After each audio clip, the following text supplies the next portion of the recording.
तो मीडिया की क्या भूमिका होनी चाहिए? मीडिया की भूमिका यह होनी चाहिए कि जो पब्लिक सेंटिमेंट है, यानी जनता जो सुनना चाहती है, कि नेता जो सुनना चाहते हैं, बड़े बड़े एक्टिविस्ट जो सुनना चाहते हैं, एनजीओ वाले जो सुनना चाहते हैं, वही बताती रहे।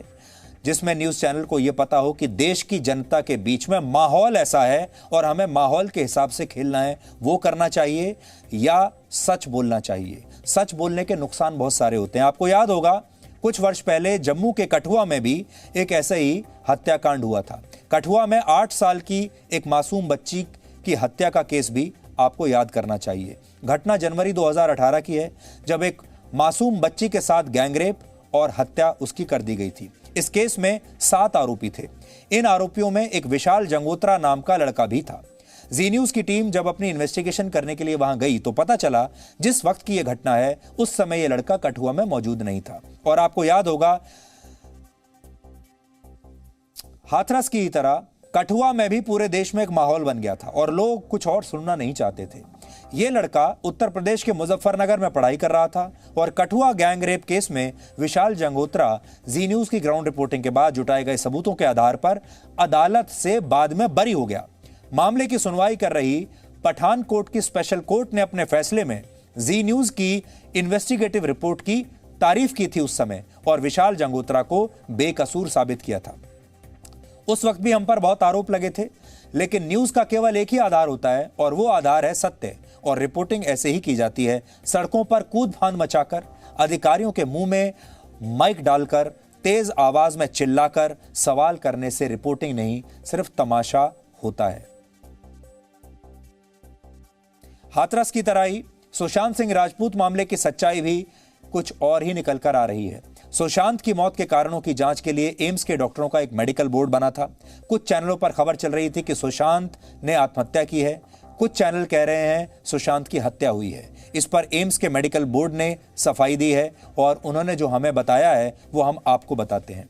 मेडिकल बोर्ड ने कहा है हमने अपनी जांच सीबीआई को सौंप दी है, जांच रिपोर्ट सीबीआई को सौंप दी है। सीबीआई ने भी एक बयान जारी करके कहा है कि वो इस मामले की अभी हर एंगल से जांच कर रही है। एम्स और सीबीआई को आज इस मामले में इसलिए सफाई देनी पड़ी क्योंकि कुछ न्यूज चैनलों की टीआरपी की लड़ाई में ये दोनों संस्थाएं बीच में फंस गई हैं। अधिकारी इतना डर गए हैं कि अगर वो अनौपचारिक तौर पर भी किसी पत्रकार से कोई बात करते हैं तो उनकी बातों को भी बिना इजाजत के अब पत्रकार रिकॉर्ड कर लेते हैं और ये लोग चुप रहते हैं तो इन पर मिली भगत के आरोप लगा दिए जाते हैं। यानी इस वक्त चाहे एम्स के अधिकारी हों, चाहे सीबीआई के अधिकारी हों या कोई और जांच अधिकारी हों, सब के सब इतने डरे हुए हैं, उन्हें समझ नहीं आ रहा कि किससे मिलें और किससे ना मिलें, किससे फोन पर बात करें, किससे फोन पर ना बात करें, क्योंकि कौन आदमी कहां आपकी बात रिकॉर्ड कर लेगा और कहां न्यूज चैनल पर इस्तेमाल कर लेगा, कोई नहीं कह सकता। हैरानी की बात यह है कि एम्स की रिपोर्ट में क्या कहा गया है इसकी औपचारिक जानकारी अभी मीडिया में जारी नहीं की गई है। ये सारी लड़ाई आधे अधूरे बयानों और सूत्रों के दम पर लड़ी जा रही है और कोई भी सत्य के बाहर आने का इंतजार करने के लिए तैयार ही नहीं है। यानी एक पक्ष है जो हर कीमत पर यह साबित करना चाहता है कि यह हत्या है, एक पक्ष है जो हर कीमत पर यह साबित करना चाहता है कि यह आत्महत्या ही है और वो सीबीआई की रिपोर्ट का इंतजार नहीं करना चाहते। सुशांत सिंह राजपूत की मौत 14 जून को हुई थी। मुंबई पुलिस ने शुरुआती जांच के बाद मामले में एडीआर यानी एक्सीडेंटल डेथ रिपोर्ट के बारे में लिखा। सुसाइड के मामले में पुलिस ऐसा तब करती है जब उसे मृतक का सुसाइड नोट नहीं मिलता। सुशांत की मौत के अगले ही दिन उन्हें बॉलीवुड में चल रहे नेपोटिज्म यानी भाई भतीजावाद का शिकार बता दिया गया। इसके बाद मीडिया में मौत की तमाम थ्योरीज तैरने लगी। न्यूज चैनलों पर यह खबर दिखाई गई कि सुशांत के किन किन हीरोइंस के साथ संबंध थे। फिर खबर आई कि उनके बैंक अकाउंट से 15 करोड़ रुपए रिया ने निकाल लिए। फिर खबर आई सुशांत की मौत की रिपोर्टिंग में टीआरपी की अंधी रेस शुरू हो गई, जिसमें कुछ न्यूज चैनल्स ने फैक्ट की जगह फैंटेसी पर फोकस करना शुरू कर दिया। टीआरपी के लिए कुछ न्यूज चैनलों ने मीडिया की विश्वसनीयता को भी दांव पर लगा दिया और सुशांत के पिता की शिकायत पर पटना में जो एफआईआर दर्ज हुई उसमें मर्डर का आरोप नहीं था, अभी भी नहीं है। 15 जुलाई को लिखी गई एफआईआर में धारा 120 बी आपराधिक साजिश, धारा 306 आत्महत्या के लिए उकसाने जैसी धाराएं लगाई गई हैं, लेकिन मर्डर नहीं है। एफआईआर में सुशांत की दोस्त रिया चक्रवर्ती को मुख्य आरोपी बनाया गया, लेकिन मर्डर की धारा 302 का जिक्र एफआईआर में नहीं है। ऐसे में सवाल है कि ज्यादातर न्यूज चैनल्स ने मर्डर शब्द पर ही जोर क्यों दिया? क्या टीआरपी पाने और सनसनी फैलाने के लिए सुशांत सिंह राजपूत की मौत का भी इस्तेमाल कर लिया गया? मौत कैसे हुई, इसकी जांच सीबीआई कर रही है। ये सुसाइड है या अबेटमेंट ऑफ सुसाइड है या फिर मर्डर है, इसका खुलासा जांच एजेंसियां करेंगी। लेकिन सोचिए, हमारे देश का मीडिया उस जांच एजेंसी की रिपोर्ट का इंतजार करना ही नहीं चाहता। यह एक बड़ी बात है। देश और दुनिया में किसी भी मीडिया संस्थान की क्रेडिबिलिटी यानी विश्वसनीयता ही उसकी सबसे बड़ी पूंजी होती है। यह पूंजी एक तरह की सॉफ्ट पावर होती है, जिसका पैमाना टीआरपी और सर्कुलेशन नहीं होता। यह सॉफ्ट पावर तथ्यात्मक रिपोर्टिंग से आती है। यह सॉफ्ट पावर जो जिम्मेदारी लोकतंत्र के चौथे स्तंभ के तौर पर हमें दी गई है, उसे निभाने से आती है। आपका चैनल जी न्यूज़ हमेशा से विश्वसनीयता और पुख्ता रिपोर्टिंग करता रहा है और हम आपको यह भरोसा दिलाते हैं कि सुशांत की मौत का मामला हो या हाथरस की लड़की का हत्या का मामला हो, हम दोनों मामलों का सच आपके सामने रखते रहेंगे और सच सिर्फ सच के साथ ही रखेंगे और कोई भी मिलावटी खबर आपको नहीं देंगे। अब आपको यह सोचना चाहिए कि मीडिया की इस विश्वसनीयता पर यह संकट आया क्यों। वैसे तो हमें इसका विश्लेषण करने की जरूरत नहीं, क्योंकि अगर आप ध्यान से न्यूज चैनल देखेंगे तो सारी बात आपको खुद समझ में आ जाएगी। फिर भी मीडिया की विश्वसनीयता में आई इस कमी को आप इन दोनों बड़ी खबरों की पृष्ठभूमि में समझ सकते हैं। पहली बात यह है कि मीडिया खबर के नाम पर आपको नौटंकी दिखा रहा है और ये नौटंकी ही आपके मनोरंजन में बदल गई है।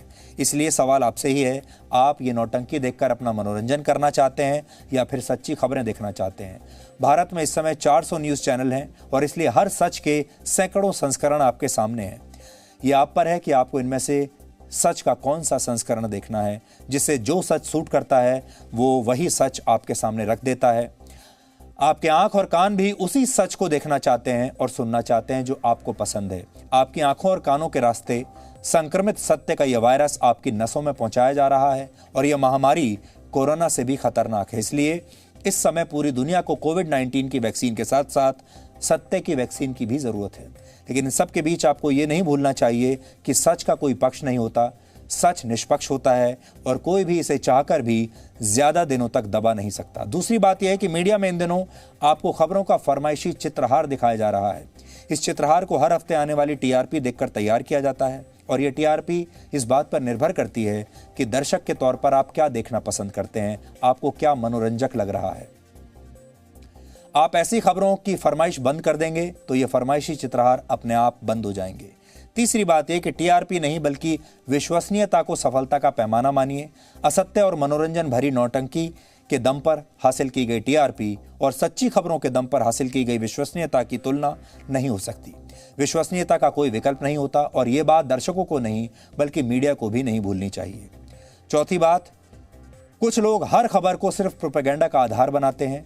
जब सीबीआई का फैसला इन्हें पसंद नहीं आता तो कहते हैं सीबीआई बिक गई, सुप्रीम कोर्ट का फैसला पसंद नहीं आता तो कहते हैं सुप्रीम कोर्ट बिक गया, और एम्स के बोर्ड का फैसला नहीं आता समझ में तो कहते हैं कि एम्स का बोर्ड बिक चुका है। यानी जब इन्हें सच सूट नहीं करता तो ये आरोप लगाने लगते हैं कि ये सच बिका हुआ है।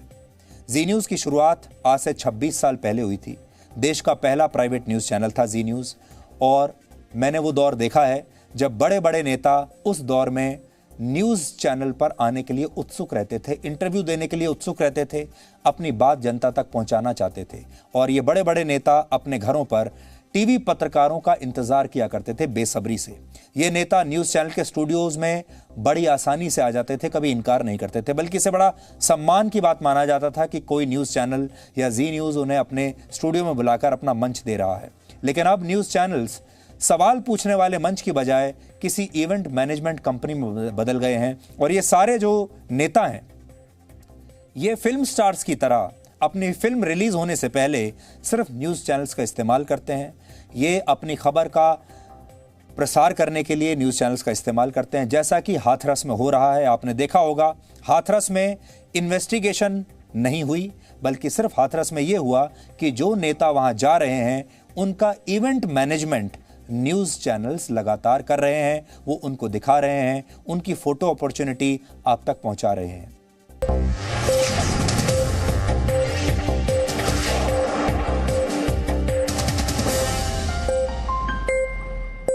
Presenting V News app available on Google Play and App Store. Download it now.